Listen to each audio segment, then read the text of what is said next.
Welcome back to Go With Us, and this is everything you really need to know this week in Pokemon Go from the 19th of January all the way until the 26th.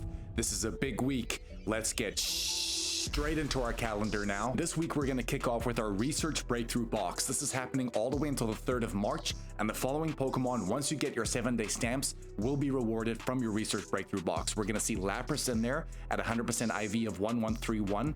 We're going to see Galarian Mr. Mime in there at 886 CP, Snorlax at 1382, Dreepy at 328, Honedge at 595, and Sinistea at 488. Then, as we know, every Monday morning at 9 a.m., our Adventure Sync rewards will go live. And if you've walked 5 kilometers through Adventure Sync, you're going to get 20 Pokeballs. If you walk 25 kilometers, you're going to get the 20 Pokeballs, 10 Great Balls, plus an additional 3,000 Stardust. And if you do have an egg slot open, you will get a 5-kilometer Adventure Sync egg. And if you don't have an egg slot open, you're going to get 3 Silver Pineapple Berries or 3 Rare Candy. If you walk 50 kilometers, you're going to get 20 Pokeballs, 10 Great Balls, 5 Ultra Balls, 10,000 Stardust, and if you do have another egg slot open, you're going to get a 10-kilometer Adventure Sync egg. If you don't have that egg slot open, you're going to get 5 Rare Candy as well as 5 Silver Pineapple Berries, and if you walk 100 kilometers, you're going to get all of the above plus 20,000 Stardust. Please bear in mind, if you do want the 5-kilometer and 10-kilometer Adventure Sync egg, you need to have 2 egg slots open to obtain both. But what are the Pokemon that are going to be hatching from those eggs? We're going to see Riolu there at 567 CP, screenshot that if you want to remember. Bonslee's in there at 744, Turtoga's in there at 850, Skarmory's in there at 1204, as well as Archen at 1052. As we know, Riolu going into Mega Lucario currently is the best fighting type attacker in the game right now, but it's also been released that Mega Lucario Z will be coming into the game at some point, as well as Mega Skarmory. It looks absolutely incredible, especially on the attacking side of things. Mega Skarmory is going to be an absolute banger once it comes to Pokemon Go. If you guys want to know what's hatching from the 10-kilometer eggs, we have Dreepy in there at 438 CP, Beldum in there at 558, Drampa at 1665, Turtonator at 1270, and Gible in there at 635. Brilliant egg pool there for many different reasons. Beldum, of course, going into Metagross, and finally Mega Metagross, one of the best Steel and Psychic type attackers in the game right now. Drampa's in there, as we do know. If you didn't know, Drampa also has a Mega Pokemon coming to the game, so hatching that hundo could be incredible here. And Gible, as we know, going into Mega Garchomp, one of the best Dragon and Ground type attackers in this game right now, and probably will be for the foreseeable future, especially with something like Earth Power on that Mega Garchomp. Extremely hard-hitting move. These are really good egg pools. But let's move on to the raids happening this week. First and foremost, in 5-star raids, we still have Thundurus Incarnate happening all the way until the 25th. It's very important to mention right now that the Thundurus Incarnate actually has a really nice shiny. However, it's not the best form that we're looking for. We really wanted the Therian form, especially with their legacy moves like Wild Bolt Storm on Therian form Thundurus, for example, but the Incarnate is in rotation right now, and currently it is the 28th best electric type attacker in the game right now, so if you did want that shiny, a good one to go after, but probably not your best raid attacker. Moving on to Mega Raids now is going to be Mega Sceptile again, from the 16th all the way until the 25th, guys. Mega Sceptile, this is a Pokemon you have to raid. It is one of the best Megas in the game. The reason why is that it is currently the best grass type attacker in the game with Fury Cutter and Frenzy Plant. Remember, you will need an Elite Charge TM to get Frenzy Plant on that Pokemon, and because it takes on a Dragon typing as well, it currently is the 17th best Dragon type attacker in the game right now, so it is a brilliant Pokemon to go after. You really need to hunt the Mega Energy for this Pokemon. Remember, you can get between 150 and 250 Mega Energy depending on how quickly you complete it. Once you Mega Evolve this Pokemon, get it to Mega level 3 so you can accumulate the candy and XL candy for the Dragon and Grass typing. But more importantly, you want to be building this because it's going to be a brilliant raid attacker for your teams. Once Mega Sceptile leaves Mega Raids on Sunday, Mega Ampharos will be making its return. It is currently the 2nd best electric type Mega in the game, although it's only sitting around the 10th best electric type attacker in the game right now, and as a Dragon type attacker, it's pretty solid. Then let's cover our Shadow Raids very quickly for the entire month of January, so we've got about 2 weeks left to do this. Shadow Cresselia is still going to be in Shadow Raids. Remember that shiny is absolutely brilliant. Not many people would have that. Remember as well that Cresselia is not your best raid attacker, but in the Go Battle League right now, specifically the Ultra League, the Shadow form as well as the regular form actually perform very well, just simply because Cresselia is a very bulky Pokemon. So it's not our best raid attacking option, but in the Ultra League specifically, this Pokemon could serve you very well if you are into PvP. Raids out of the way, but let's get back to our calendar again and straight back to Monday. Do not forget, and this is very, very important, much better than last week, about the Max Monday for Dynamax Beldum happening from 6 to 7 p.m. local time on that Monday. Of course, Beldum can go into Dynamax Metagross. And let me just tell you, Dynamax Metagross is one of the best Dynamax Pokemon in the entire game right now. And even though there have been Gmax Pokemon released, this is still holding its weight extremely well. This is a Max Monday. If you do not have a 96, 98, or even Hundo Dynamax Beldum, you need to play this hour, and let me just show you why for a couple of reasons. It has a max CP of 4286, an attack of 257, a defense of 228. Both of those stats are very good, and a stamina of 190. So from a stats point of view, you can see how this Pokemon is going to attack very well, but it's going to be able to tank very well. So as a Dynamax Pokemon, it is a brilliant attacker as well as a brilliant defender, even though it doesn't even have a Gmax form. But let me just show you why this Pokemon goes to another level. Have a look at its fast attacks. It knows Fury Cutter, Shadow Claw, which will require an Elite Charge TM, as well as Bullet Punch and Zen Headbutt, which means that this Pokemon can be used as 4 different types of attackers. But the great thing here is that Fury Cutter and Shadow Claw are half a second fast moves, which means as a tank, it's so good to use because it charges that Dynamax meter a lot quicker, because remember, it's your fast move that really dictates the pace of how quickly that Dynamax meter charges. We did touch on Beldum and those 10-kilometer Adventure Sync eggs as well, but guys, playing this Max Monday also gives you a chance to get that Hundo to even use this Pokemon as a raid attacker. As a Steel type right now, it is currently the 8th best in the entire game. With Meteor Mash, you will need an Elite Charge TM on Metagross for that, and even as a Psychic type, it's sitting in the top 30 at the 26th spot. And that's before you even Mega this Pokemon. Once you Mega Evolve this Pokemon, it gets even better. It becomes the 4th best Steel type attacker in the game and breaks into the top 10 as a Psychic type.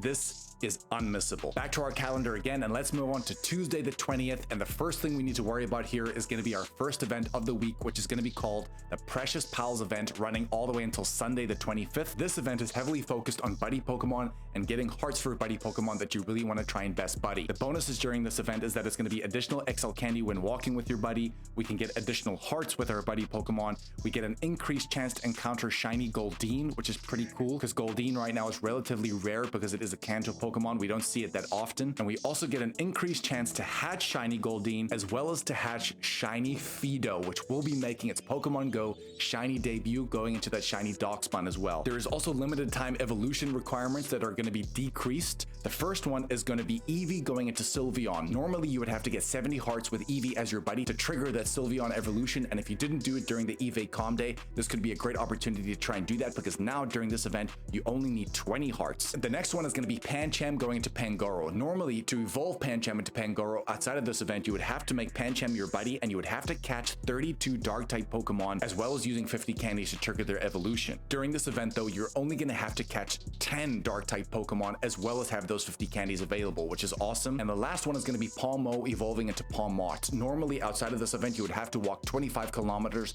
with Palmo as your buddy. During this event you're only going to have to walk 5 kilometers to trigger that evolution. But let's look at those wild encounters now. Spawning in the wild, it looks like we can see Goldeen. Of course, that's coming with that shiny boost. We have Zorua in the wild, Wimpod, Fidough, as well as rare spawns for Esper. Because we've mentioned the bonuses, you will most likely see Eevee spawning in the wild, as well as Pancham and Pawmi. Zorua will be disguised as other Pokemon, so once you do get the encounter, you will kind of get that O screen, and eventually, if you didn't quick catch it, you will see the transformation of it going into the Zorua. We also have featured 2-kilometer eggs going down. Hatching from 2-kilometer eggs, we see Goldeen, Togepi, Happiny, Riolu, and Fidough. Togepi and Riolu are very, very good Pokemon to go after here, but what we've actually done, and we're going to leave a card at the end, and we will leave it as their end screen. We've already detailed this entire event, everything you need to know, all the targets you need to go after, but really how to maximize those tips when it comes to buddy Pokemon. Trust me, you're going to want to watch that video. Check it out up here. When it comes to field research, the following Pokemon will probably be rewards. Goldeen is going to be in there, and the 100% CP there is going to be 493. Zorua will be in there. That Hundo CP is going to be 503. For Wimpod, that's going to be 215. Fidough will be in there as well at 422, as well as Esper at a 539 CP. Screenshot all of those if you want to remember them. A global collection challenge will be live for all trainers, where we're going to have to catch event-themed Pokemon to receive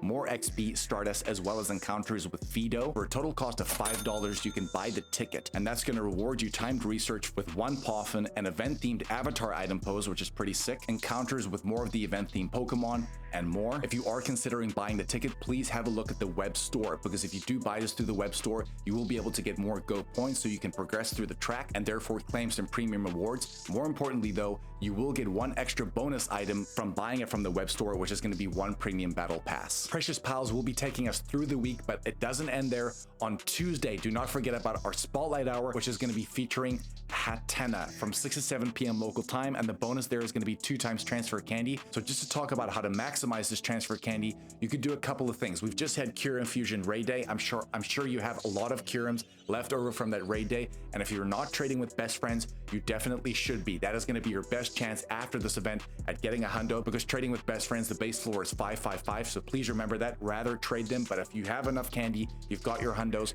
please remember to transfer all of these Pokemon. I would make a tag folder and call it 2 times transfer hour, or however you want to name it, and throw in and tag every single Pokemon in there that you're going to transfer in the Spotlight Hour to get 2 times transfer candy. A really good pro tip here. But arguably the biggest reason you want to be playing the Spotlight Hour is to get the candy, but specifically the XL candy for Hatenna. Remember, Hatenna itself is actually a pure psychic type Pokemon, so you really want to mega evolve a mega level 2, but specifically a mega level 3 psychic type Pokemon in that Spotlight Hour so you can get the candy, but more specifically a 25% more chance to get the XL candy. The reason why is that Gmax Hatterene will be coming to the game at some point, and that's why it's so valuable now to always plan ahead, play ahead, think ahead. This is how this game works. It's very much a marathon, not a sprint. So if you play this hour hard now, you have all the materials you would really need, especially if you do get that 98 or Hundo Gmax Hatterene, because it will be the best Gmax Fairy type attacker in the game for the foreseeable future. Then let's cast our eye onto Wednesday the 21st, and the only thing we really need to worry about on that 21st is going to be the Thundurus Incarnate Raid Hour. We did just talk about Thundurus Incarnate a few minutes ago, but if we just show the base stats on screen right now, you can just see why the Therian is just a lot more valuable to get, especially with that Wild Bolt Storm. However, if you are chasing after that shiny with a 1 in 20 shiny rate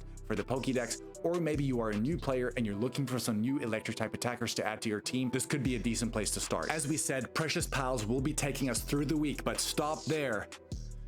Giovanni is back, and it looks like Precious Pals will be taken over by Giovanni and Team Rocket on Friday the 23rd for only 3 days in total, which is going to be lasting through the weekend until Sunday. The bonus is that Team Go Rocket will appear more frequently at Pokestops and in Balloons. So in Balloons, it's going to appear every 3 hours as opposed to every 6. We can use a Charge TM to remove frustration. Now guys, I'm going to just list this here very quickly, and we're actually going to cover this part of the event in an entirely separate video to Precious Pals as well, because we do want to talk about the new Shadow Pokemon. But guys, please make yourself a frustration tag folder right now, and I want you to put every single Shadow Pokemon in there that you want to remove frustration from. The easiest way to do that is just type in Shadow and select every single Pokemon, throw it in that folder, and wait until this event starts so you can use Charge TMs to remove frustration. That is going to be your easiest way to remember. The other nice bonus is that every Shadow Pokemon caught in 3-star raids during this event is going to have a wider variance of IVs, especially for PvP, which is awesome. But you're probably wondering, what is the new Pokemon that Giovanni has taken over? And it is going to be Thundurus Incarnate. Can you believe it? That was due to come, to be honest, but with its shadow form, it is definitely going to be an improvement on this Pokemon. But again, I just think you're probably going to want to save your Super Rocket Radar for something a little bit better when it does come along. If you guys are wondering what the new shadow Pokemon are going to be during this event for Arlo, Cliff, as well as Sierra, it looks like the Kalos starters will be coming in anticipation for the Kalos tour. We're going to have Shadow Chespin, Shadow Fennekin, and Shadow Froakie, of course, all going into Shadow Chestnut, Shadow Delphox, as well as Shadow Greninja. It's important to mention that all of these Pokemon will be very valuable to use. Shadow Greninja as well as Shadow Chestnut, for example, in the Go Battle League, I think is going to throw some very, very interesting and spicy plays. And even for Shadow Delphox as a raid attacker, I do think that this Pokemon is going to receive quite a buff, even though it is quite glassy. Guys, these shadows could definitely be very interesting to look at, and it looks like there will be a collection challenge with Team Rocket where we're going to have to get Chespin, Fennekin, as well as Froakie to be awarded with some Stardust, but a Rocket Radar as well, which is pretty sick. That Taken Over event is taking us all the way through the weekend. But in the middle of this, and this is maybe the biggest hit of the week, and I'm so excited to cover this as well in an entirely separate video, Shadow Raikou will be making its return to Shadow Raids on its own Shadow Raid Day. Let me just tell you right now, this is massive. Shadow Raikou is the best electric type attacker in the entire game right now, and the fact that it's going to be coming from Shadow Raids with a potential base floor of 10-10-10, this is huge. We haven't seen Shadow Raikou appear in Shadow Raids for so long, and because it is the best electric type. This is close to unmissable. We're gonna cover everything through a counter guide. Remember to bring along your ground type Pokemon. Electric types do get hit hard by ground, but you're also gonna wanna Mega Evolve a Mega Level 3 electric type attacker as well, because you wanna get the candy as well as XL candy for this Pokemon, because it's not easy to get. Very, very important, guys. In fact, what I would try and do is have that Mega Level 3 electric type running in the background and just use your strongest ground type attackers. It does have something like Shadow Ball, which is an extremely hard hitting move, especially coming from the Shadow, but it can definitely be duoed. And because we're in the season of Precious Pass right now, we will be getting extra bonus damage in raids coming from friends. Here is the damage breakdown. If you're good friends, you're gonna get 3% increased damage. If you're great friends, it's gonna be 5% increase. For ultra friends, it's gonna be 7%. And at best friends, it's gonna be 10%. So guys, that is gonna be stacking with party play, with the seasonal bonus. And if you do have the weather boost running as well, because it could be sunny weather outside, using those ground types, taking down Shadow Raikou, it's all gonna stack together and hopefully make this day a lot easier for you guys. This month is ending incredibly strong. What a week we have in Pokemon Go. If you guys want to see that Precious Pals event, please check it out on my end screen right now. We did leave the card earlier. Trust me, you're going to want to take advantage of that, especially when it comes to buddy Pokemon. Guys, love you so much. Go with us. Please smash the like and subscribe button. We packed this video. We know you love these videos so much, and we're going to be seeing you in the next one, baby.